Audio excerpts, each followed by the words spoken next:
Next, Oh, fudge. Lisa Frankenstein, I saw. Written by Diablo Cody. Directed by Zelda Williams.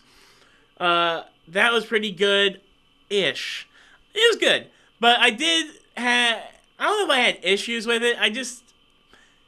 Especially it being written by Diablo Cody, I was expecting more Jennifer's Body, a little bit more zingers, a little bit more fast paced. That's exactly it. I was expecting more fast paced. This is more slower paced. This is trying to be a little bit more weird. I've heard it compared to Heather's. I've heard it compared to uh the Craft. Well, I compared it to the Craft a little bit because that's the best example I have because I haven't seen Heather's. I also compared it to a little bit to uh Edward Scissorhands because of like it tries to capture a very specific aesthetic where it's like sort of like the I think it's 1989. It's literally the cusp, the end of the 80s, beginning of the early 90s. Uh, it's a little, it's like weird. Like when I think of Edward Scissorhands, I think of like the main girl. She sort of acts like Edward Scissorhands in a way. Like everything that's normal just is weird to her, and she just doesn't want to be involved with it at all. And she's strange herself. Catherine Newton, who plays Lisa Frankenstein, is strange before she even gets the stinking dead body Frankenstein boy.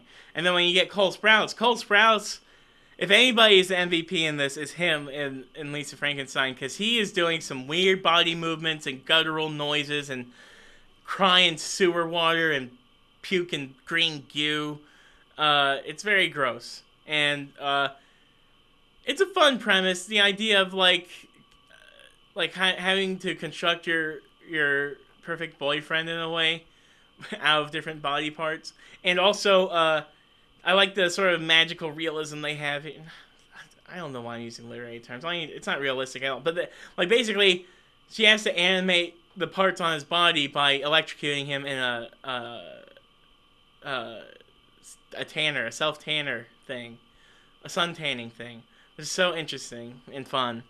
Uh, it's a it's an okay movie. It's not there's nothing wrong with it necessarily.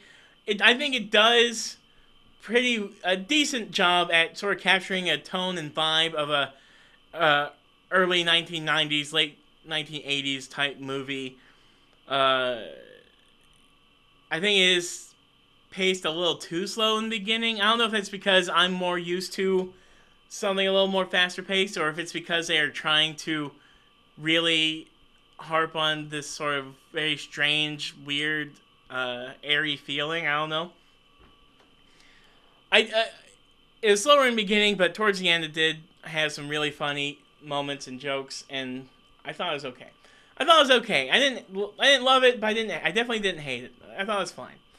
Uh, but yeah, yeah. I'd see another Diablo Cody movie and another. I'll see another Zelda Williams. Why not? I think first one's you gotta stretch your legs a bit. Okay, that was Lisa Frankenstein.